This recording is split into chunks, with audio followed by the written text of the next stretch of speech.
Hi everyone, this is Elizabeth from Strange to Go, and today my mood is rather dark. And so, for this video, we are going to take a look at bodies found with notes pinned to them. Now this archive search began shortly after I read the article about the 3 Kentucky men found on a raft with notes pinned to them, and I wondered if pinning notes to bodies was a thing in the past.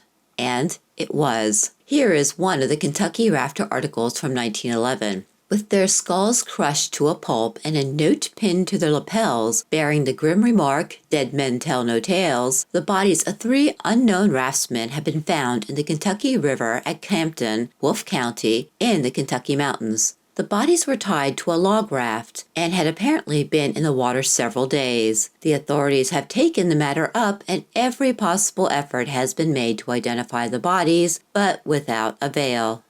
This next story is from 1904 and details a Norwegian daredevil whose last stunt was fatal. Peter Nissen, the Norwegian who went over Niagara Falls in a boat and who expected to be able to roll over the ice of the Arctic regions to the North Pole, is dead, a victim to his foolhardy trip across Lake Michigan during a gale. Nissen's body was discovered on the beach Thursday morning. His balloon-shaped craft, the Fool Killer No. 3, was 200 feet further down the beach, a total wreck. The doctor who examined the body as it lay on the beach declared that he had died from suffocation, and his opinion was borne out by the note, which was found pinned to Nissen's body. It read, "In the chair, cannot use the hose." An examination of the balloon showed that the air tube had been torn in two, and the supply thereby shut off. Had it not been for the breaking of the air tube, he would unquestionably have made the trip in safety.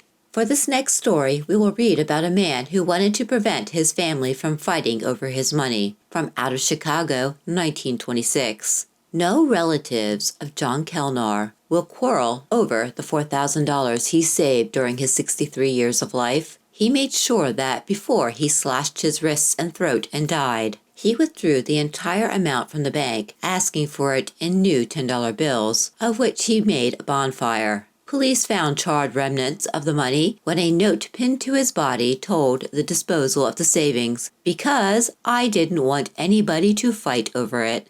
Now, while I plan on doing a video focusing on whitecappers shortly, for today we are going to take a look at one article detailing the actions of this violent movement from Georgia, 1907. The continual circling of buzzards over a dense swamp caused 2 hunters to investigate, and they found the body of John Hagan, a wealthy planter who had been missing since Sunday morning, tied and riddled with bullets. A note was pinned to his body stating, "Men must lead decent lives in this community," and signed Whitecaps. Mrs. Hagan says that Sunday morning about 2 o'clock, a hail at the gate aroused her husband, who went to the door and was told by an unknown man at the gate that he was wanted to attend a dying neighbor. Hagan dressed and left. During Sunday, Mrs. Hagan learned that the story about the sick neighbor was false, and since then, the search for her husband has been in progress. There is no clue to the Whitecaps.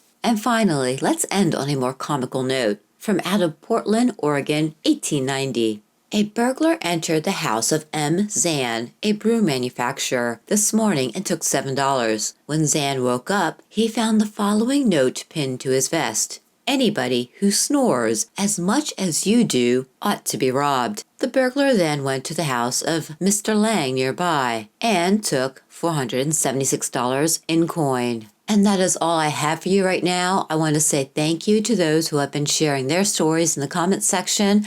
I always enjoy reading about other people's experiences, which is probably why I love history so much. I will be back tomorrow with another batch of odd stories from the past, so drop a like and take care.